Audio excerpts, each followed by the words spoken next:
नमस्कार, शाम के 7 बजने वाले हैं। वक्त है अपना बिहार का और आपके साथ मैं हूं शिप्रा झा। बिहार दौरे पर आए प्रधानमंत्री नरेंद्र मोदी ने भागलपुर की धरती से सीएम नीतीश कुमार की तारीफ करते हुए लाडला मुख्यमंत्री बताया, तो सीएम नीतीश कुमार ने भी पीएम मोदी की खूब तारीफ की और बिहार के विकास में सहयोग के लिए धन्यवाद दिया। नरेंद्र मोदी और नीतीश कुमार की जबरा जोड़ी पर यह रिपोर्ट देखिए। हमारे लाडले मुख्यमंत्री नीतीश कुमार जी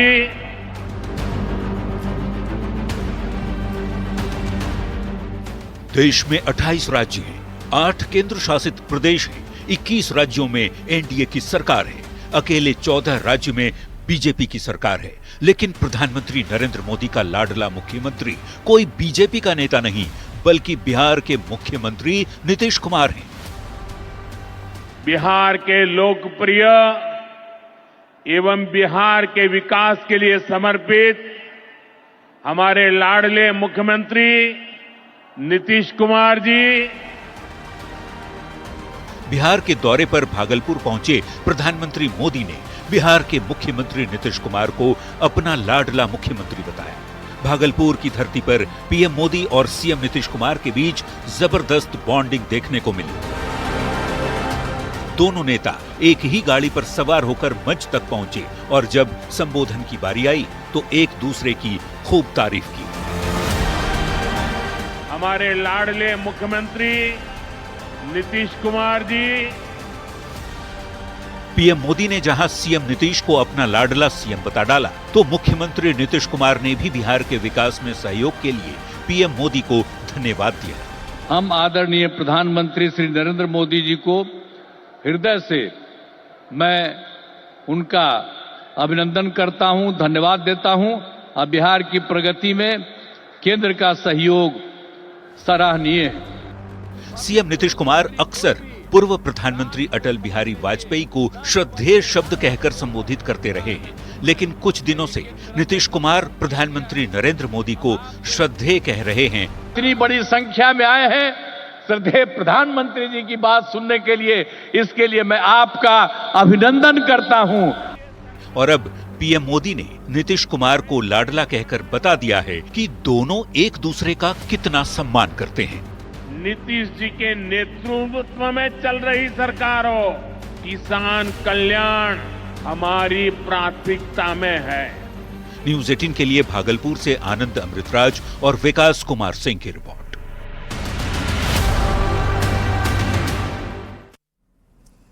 तो आज प्रधानमंत्री नरेंद्र मोदी ने सीएम नीतीश कुमार को लाडला सीएम बताया है और इसके कई मायने निकाले जा रहे हैं। बढ़ते हैं आगे और बात अगली खबर की। बिहार दौरे पर आए प्रधानमंत्री नरेंद्र मोदी ने भागलपुर की धरती से आरजेडी और कांग्रेस पर जमकर प्रहार किया। पीएम मोदी ने कहा कि जो लोग पशुओं का चारा खा सकते हैं वे स्थितियों को कभी भी बदल नहीं सकते। ऐसे लोग पहले राम मंदिर का विरोध करते थे, अब महाकुंभ पर भद्दी भद्दी बातें कर रहे हैं। इन्हें बिहार के लोग माफ नहीं करेंगे।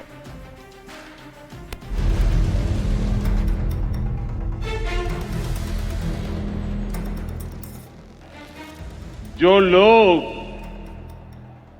पशुओं का चारा खा सकते हैं वो इन स्थितियों को कभी भी नहीं बदल सकते। भागलपुर की धरती से पीएम मोदी ने मिशन बिहार का आगाज किया। सब भाई बहन सैनिक के प्रणाम करेजिए। पीएम मोदी ने किसान सम्मान निधि की 19वीं किस्त जारी करने के लिए बिहार को चुना। भागलपुर से देश भर की 9.80 करोड़ किसानों के खाते में 22,000 करोड़ रुपए ट्रांसफर किए और कांग्रेस आरजेडी पर जमकर निशाना साधा।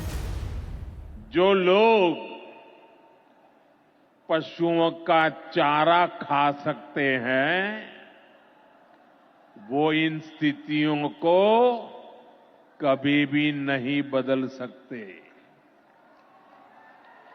एनडीए सरकार ने इस स्थिति को बदला है। पीएम मोदी ने कहा कि जो लोग पशुओं का चारा खा सकते हैं वे स्थितियों को कभी भी नहीं बदल सकते। छोटे किसानों का हक पहले बिचौलिए हड़प लेते थे, लेकिन अब मोदी और नीतीश कुमार किसानों का हक किसी को नहीं खाने देंगे। छोटे किसानों का हक भी बिचौलिए हड़प कर लेते थे, लेकिन ये मोदी है, ये नीतीश जी है जो किसानों के हक का किसी को नहीं खाने देंगे। पीएम मोदी ने महाकुंभ को लेकर भी आरजेडी को घेरा। पीएम मोदी ने कहा कि जंगल राज वाले महाकुंभ पर भद्दी भद्दी बातें कर रहे हैं, जंगल राज वाले गाली दे रहे हैं, लेकिन महाकुंभ को गाली देने वालों को बिहार माफ नहीं करेगा।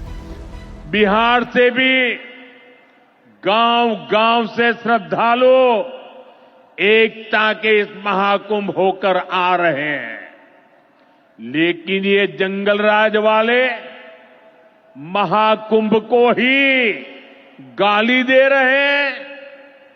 महाकुंभ को लेकर भद्दी भद्दी बातें कर रहे हैं। राम मंदिर से चिढ़ने वाले लोग महाकुंभ को भी कोसने का कोई मौका नहीं छोड़ रहे हैं। मैं जानता हूं महाकुंभ को गाली देने वाले ऐसे लोगों को बिहार कभी भी माफ नहीं करेगा। बिहार में इसी साल विधानसभा का चुनाव है। उसके पहले भागलपुर के मंच पर दिखी एनडीए की एकजुटता, पीएम मोदी और से नीतीश कुमार की जबरदस्त बॉन्डिंग और आरजेडी कांग्रेस पर पीएम मोदी का प्रहार दिखा। मतलब 2025 की तस्वीर साफ है। न्यूज 18 के लिए भागलपुर से आनंद अमृतराज और विकास कुमार सिंह की रिपोर्ट।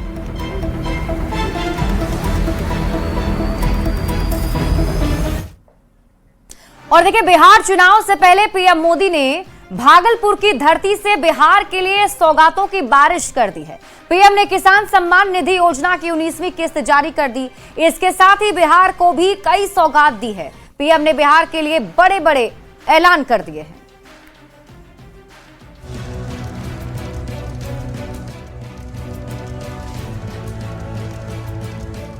प्रधानमंत्री नरेंद्र मोदी ने सिल्क सिटी भागलपुर की धरती से किसानों को बड़ी सौगात दी।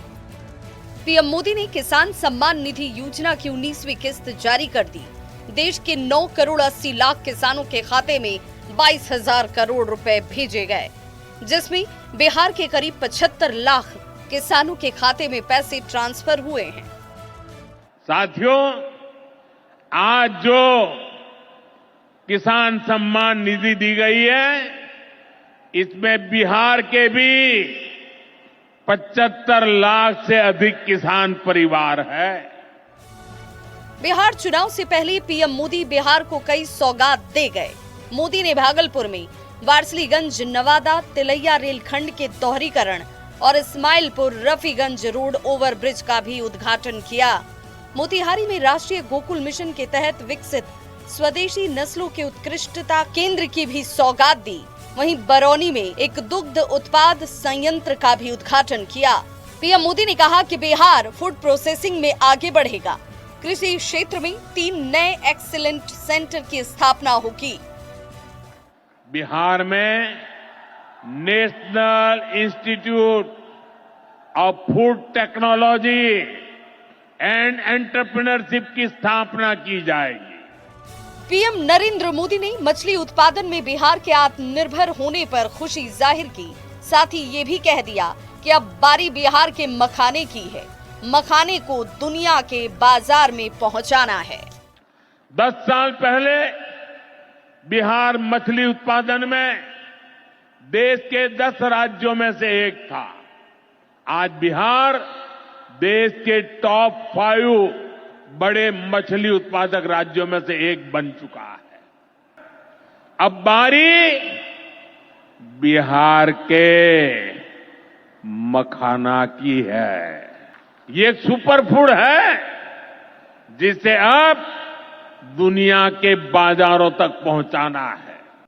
पीएम मोदी ने बिहार को बड़ा तोहफा देते हुए विक्रमशिला सेंट्रल यूनिवर्सिटी की स्थापना का ऐलान किया। पीएम ने कहा 2025 में ही भागलपुर में प्राचीन विक्रमशिला विश्वविद्यालय के पास प्रस्तावित नई सेंट्रल यूनिवर्सिटी का काम शुरू हो जाएगा। हम नालंदा विश्वविद्यालय के प्राचीन गौरव को आधुनिक भारत से जोड़ने का काम शुरू कर चुके हैं। नालंदा विश्वविद्यालय के बाद अब विक्रमशिला में भी सेंट्रल यूनिवर्सिटी बनाई जा रही है। बिहार में चुनाव से पहले एक बार फिर पीएम बिहार को बड़ी सौगात दे गए। पीएम मोदी का बिहार पर खास ध्यान है। पीएम मोदी के भागलपुर दौरे से एनडीए आत्मविश्वास से भर गया है। बिहार में एनडीए का जोश हाई है। Bureau report, news 18। तो पीएम मोदी ने आरजेडी और कांग्रेस पर बड़ा हमला करते हुए बिहार को बर्बाद करने का आरोप लगाया। तो साथ ही पीएम मोदी ने नीतीश कुमार के काम की तारीफ की और नीतीश कुमार को लाडला सीएम बताया। अब पीएम मोदी के इसी बयान के बाद बिहार की सियासत गर्मा गई है। नेतृत्वकर्ता नीतीश कुमार को खुश करने में आप जितनी कवायद कर रहे हैं, आप जितना प्रयास कर रहे हैं, लेकिन आप सिर्फ चेहरा के तौर पर उनको लाडला बोल रहे हैं।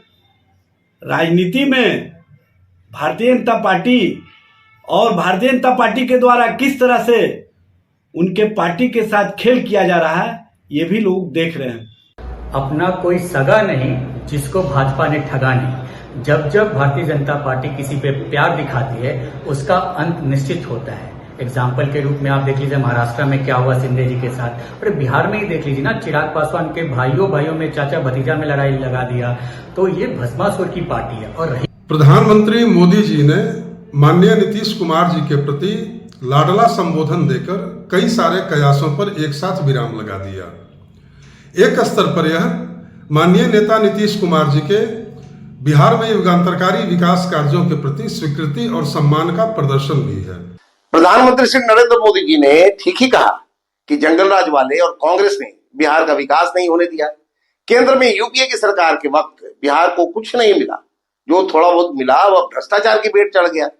बिहार में राजद की भी 15 वर्षों तक सरकार रही, उसने भी सिर्फ सरकारी खजाने को लूटने का काम किया।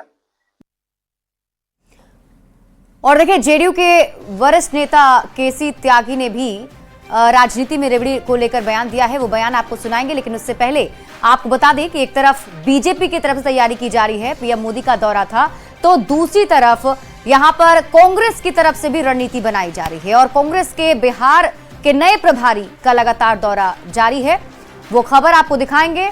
और देखिए, जेडीयू के वरिष्ठ नेता केसी त्यागी ने राजनीति में रेवड़ी संस्कृति पर सवाल उठाए हैं। क्या बिहार में भी चुनावी रेवड़ी दी जाएगी? इस सवाल पर केसी त्यागी ने कहा कि नीतीश कुमार का मॉडल ऑफ प्रोग्रेस पूरे देश से अलग है और उन्होंने पिछले 15-16 वर्षों में रेवड़ी की संस्कृति को पूरी तरह से नकारा है और संगठित विकास का प्रयास किया है, चाहे शिक्षा का क्षेत्र हो, महिलाओं के सशक्तिकरण की बात हो। नीतीश कुमार ने 1500 और 2500 रुपए नहीं दिए, उन्होंने महिलाओं का सशक्तिकरण किया। अलग से रेवड़ी बांटने की क्या जरूरत है? कुछ मुफ्त की जो चीजें बांटी जा रही हैं, रेवड़ी संस्कृति की जो बात बार बार होती है अलग अलग राज्यों में, उसका फायदा भी सत्तारूढ़ पार्टी को मिलती है। क्या बिहार में भी ऐसा होगा, कुछ होने जा रहा है? नहीं, नीतीश कुमार का जो मॉडल ऑफ प्रोग्रेस है समूचे देश से अलग है। उन्होंने पिछले 15-16 वर्षों में रेवड़ी संस्कृति को पूरी तरह से नकारा और संगठित विकास के प्रयास किए, चाहे शिक्षा का क्षेत्र हो। महिलाओं के लिए उन्होंने 1500 और 2500 रुपए नहीं दिए, उन्होंने महिलाओं का सशक्तिकरण किया। गांव से लेकर के, पंचायत से लेकर के, नगर निगम से लेकर के कोई जगह नहीं बची है जहां पर उनका सशक्तिकरण ना हो रहा हो। इसके लिए अलग से रेवड़ी बांटने की जरूरत। तो देखिए, बिहार में कांग्रेस भी पूरी तरह से तैयारी में जुट गई है। बिहार कांग्रेस के नए प्रभारी एक बार फिर से बिहार दौरे पर आ गए हैं। पटना महानगर जिला कांग्रेस कमेटी की बैठक प्रभारी कृष्णा अल्लूवरू के नेतृत्व में हुई है और बिहार कांग्रेस के प्रभारी कृष्णा अल्लूवरू ने कहा है कि कांग्रेस बिहार में लंबे अरसे से सत्ता से बाहर है और उन्हें जो दायित्व मिला है वो काफी चुनौतीपूर्ण है। कांग्रेस विचारधारा को मानने वाले लोग मिलकर कांग्रेस पार्टी को बिहार के साथ साथ देश भर में मजबूत करने में लगे हैं और इस पर काम चल रहा है। बिहार में पार्टी का संगठन कमजोर है और इसके लिए सभी की सहमति से रणनीति बनाकर आगे बढ़ने की जरूरत है। तो लगातार देखिए ये दौरा जो है बिहार कांग्रेस प्रभारी का वो जारी है। कृष्णा अल्लावरू ने पहले भी सभी कार्यकर्ताओं से कहा था कि जो रेस वाले घोड़े हैं वो दौड़े, वो उनके साथ खड़े हैं। और एक बार फिर से उनका 5 दिनों के भीतर ये दूसरा दौरा बिहार का है, जहां उन्होंने कांग्रेस कार्यकर्ताओं को फिर से उत्साहित किया, उन्हें बताया कि किस तरीके से संगठन को मजबूत करना है और संगठन को मजबूत करने के साथ ही पार्टी को मजबूत बिहार में किया जा सकता है। उन्होंने ये भी बताया कि जो दायित्व उन्हें मिला है वो काफी चुनौतीपूर्ण है, लेकिन उसे वो पूरी करने की कोशिश करेंगे और यही वजह है कि वो लगातार बिहार के दौरे पर आ रहे हैं। कृष्णा अल्लावरू के आने के बाद से कांग्रेस कार्यकर्ताओं में भी काफी ज्यादा उत्साह दिखा, सभी ने जोरदार तरीके से उनका स्वागत किया है और 5 दिन के अंदर ये दूसरा दौरा कृष्णा अल्लावरू का बिहार का है और ऐसे में कांग्रेस को मजबूत करने की चुनौती उनके सामने। बिहार विधानसभा चुनाव को लेकर कांग्रेस का मिशन बिहार शुरू हो चुका है और नए प्रभारी के तौर पे कृष्णा अल्लावरू जी लगातार बिहार दौरे पर भी हैं। कितना चुनौतीपूर्ण दायित्व मिला है आपको? ये चुनावी साल है। जी, चुनावी साल ज़रूर है और बिहार में कांग्रेस पार्टी काफ़ी सालों से सत्ता में नहीं है, तो चुनौती तो बड़ी है, इसमें कोई दो राय नहीं। लालू प्रसाद जी हैं, तेजस्वी यादव जी हैं, इनसे सम्मानजनक बात करना, इंडिया गठबंधन को साथ लेकर चलना और सीटों का सम्मानजनक समझौता, ये कैसे कर पाएंगे आप? अभी तो फिलहाल कांग्रेस पार्टी को कैसे दोबारा संगठित करना, उस पर ज़्यादा फोकस है। समय आने पे ये बातों पे भी विचार और चर्चा करके रणनीति बना के आगे बढ़ेंगे। हम कांग्रेस से जुड़ा है और दिल से कांग्रेस के लिए काम करता है, तो सारे कांग्रेस के कार्यकर्ता, नेता जो कांग्रेस विचारधारा में विश्वास रखते हैं, इसमें कोई दो राय नहीं कि वो सब राहुल जी के करीबी हैं और हम सब मिलकर कांग्रेस पार्टी को, कांग्रेस की विचारधारा को बिहार में नहीं देश भर में मजबूत करना चाहते हैं और इसी पे काम चल रहा है, बता पाएंगे।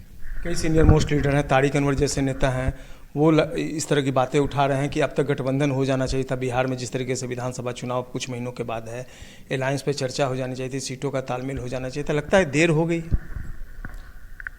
देर, मेरा मानना है कि देर तो नहीं हुई है, लेकिन हाँ ये ज़रूर है कि जहाँ भी गठबंधन हो, किसी भी प्रदेश हो, किसी भी पार्टी के बीच में हो, चाहे वो इंडिया हो या एनडीए हो, जितना जल्दी क्लैरिटी रहता है उतना ही उस गठबंधन के हर एक दल को ज़्यादा फायदा होता है। तो कोशिश हमारी ये रहेगी कि ऐसी चीज़ें वक्त पर आगे बढ़े। कोई टाइम फ्रेम आपने रखा है कि कितने दिनों में सारी बातें तय हो जानी चाहिए? नहीं, कोई ऐसा फिक्स टाइम फ्रेम नहीं है। आपने भी एड्रेस में कहा कि हमें जनता का विश्वास जीतना है। आप जब कार्यकर्ताओं को संबोधित कर रहे थे और संगठन को मजबूत करना है, क्या वाकई में जिस तरीके से जनता में एक कॉन्फिडेंस बिल्डअप करना चाहिए था पार्टी को, उसमें कहीं पार्टी पीछे रह गई है? निश्चित तौर पर अगर 30-35 साल से हम सरकार नहीं बना पाए तो जनता का।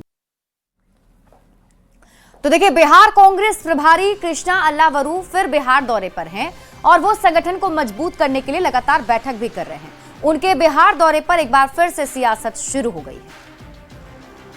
की बढ़ती गतिविधि को राज्य में देखकर भारतीय जनता पार्टी और जनता दल यूनाइटेड के हाथ पांव फूल जाते हैं। उनको बुखार लग जाता है और वो अनर्गल प्रलाप करने लगते हैं। वो अपनी चिंता छोड़ के कांग्रेस की चिंता ज्यादा करने लगते हैं। वो अपनी चिंता करें। कांग्रेस ने बिहार में 100% सरेंडर कर दिया है राजद को। अब राजद की वैशाखी छोड़ना कांग्रेस के लिए संभव नहीं है और कांग्रेस का हाल तो बहुत बुरा हो गया है, न घर के रहे न घाट के। अब राजद भी उनको दोयम दर्जे के साथ ट्रीट कर रहा है। विगत कई वर्षों से कांग्रेस पार्टी की जो परिस्थिति है बिहार में, वो राष्ट्रीय जनता दल के पिछलग्गू के रूप में ही रही है। हमेशा टिकट के लिए राजद के सामने याचक के रूप में खड़ा रहना पड़ता है, चाहे उपचुनाव हो चाहे मेन चुनाव हो।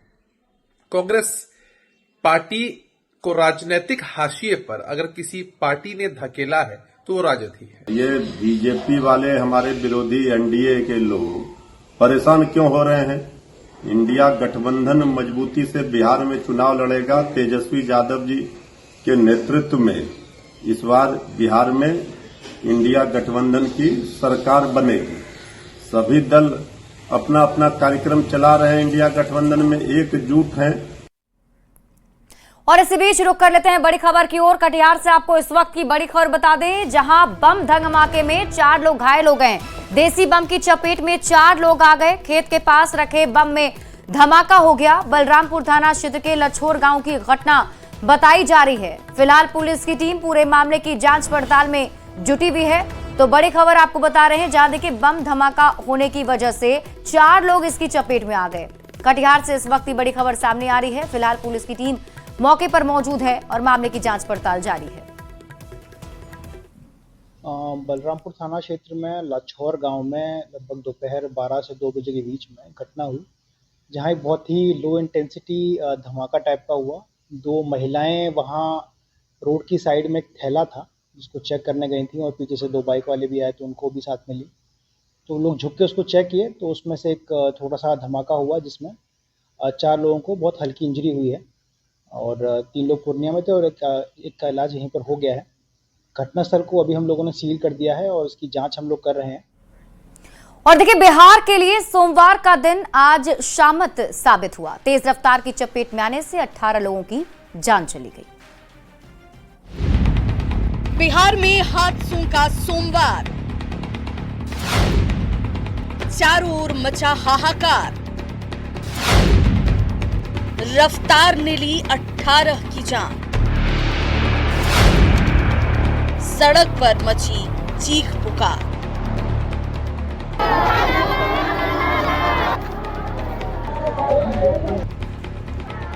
रोते बिलखते लोगों की ये तस्वीर पटना के मसौढ़ी की है, जहां तेज रफ्तार ने 7 लोगों की जिंदगी छीन ली। मसौढ़ी के नूरा पुल के पास ट्रक और ऑटो की भिड़ंत हुई, जिसमें 7 लोगों ने मौके पर ही दम तोड़ दिया।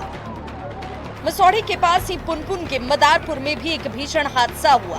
बेलगाम ट्रक ने ई रिक्शा को कुचल दिया, जिसमें धर्मेंद्र कुमार और आकाश कुमार की जान चली गई। एसडीएम ने बताया कि एक शख्स जख्मी है, जिसे इलाज के लिए अस्पताल में भर्ती करवाया गया है।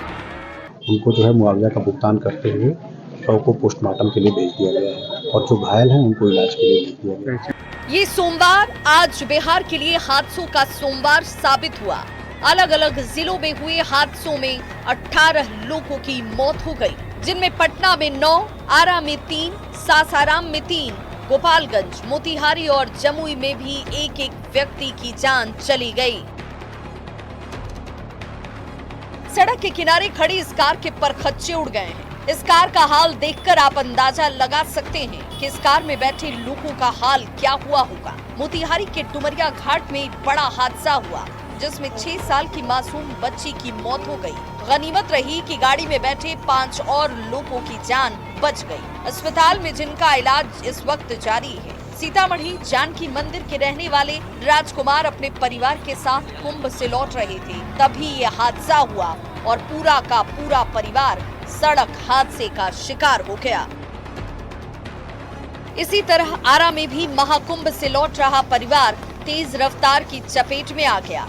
पति पत्नी और बच्चे समेत 4 लोग बुरी तरह से जख्मी हो गए। गोपालगंज के भोजपुरवा गांव में एक बैंक अधिकारी की मौत हो गई। पटना के रहने वाले टिंकू कुमार एसबीआई के मेन ब्रांच में पोस्टेड थे। सासाराम के लिए सोमवार शामत ही साबित हुआ। यहाँ 2 कुंभ यात्री समेत 3 लोगों ने हादसे में दम तोड़ दिया। इस हादसे से यही सवाल अब उठ रहे हैं कि आखिर लोग रफ्तार पर काबू कब पाएंगे और हादसों पर ब्रेक कब लगेगा। Bureau report, news 18।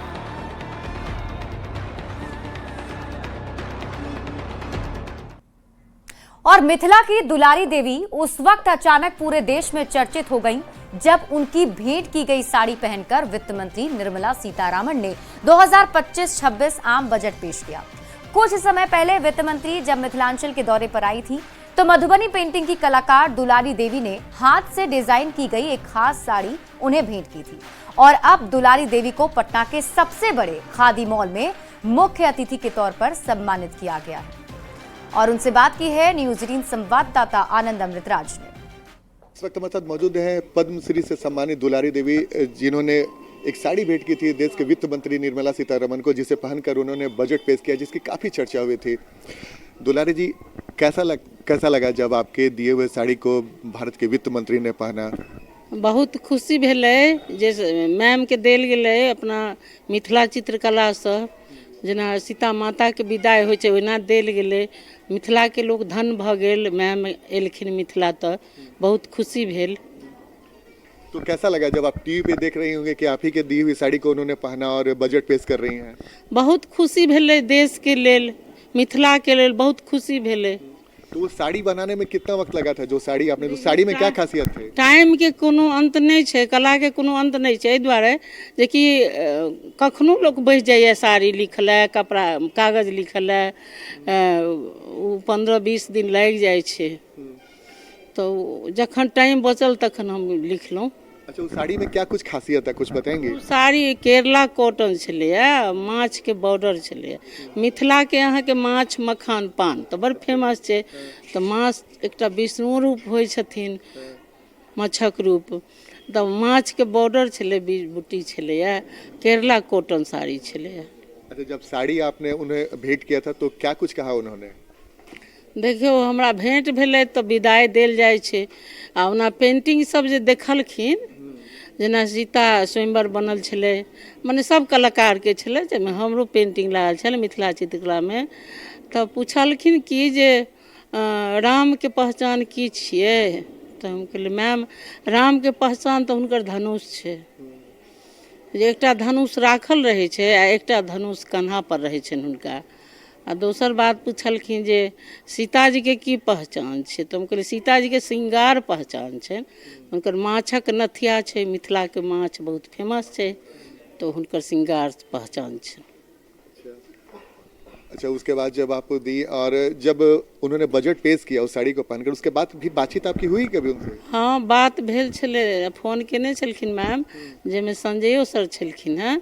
Sanjay sir कहलखिन जे कि जे मैम बात करत, तऽ कहलखिन से बात करत मैम, तऽ कहलियै ठीक छै कऽ लेबै। तऽ कहलखिन कि जे हम फेर मिथिला चित्रकला आयब, बहुत नीक लागल, आबि कऽ फेर आयब मिथिला चित्रकला बैठ कऽ फेर बात करब। मिथिला पेंटिंग तऽ धरोहर छै, जते बच्चा सब आगू बढ़ते ओते नीक रहते, बच्चे सब ने कला के बचा कर। आप कुछ मांगना चाहेंगे वित्त मंत्री से कि भाई और आगे बढ़े, उसके लिए क्या कुछ करना चाहिए?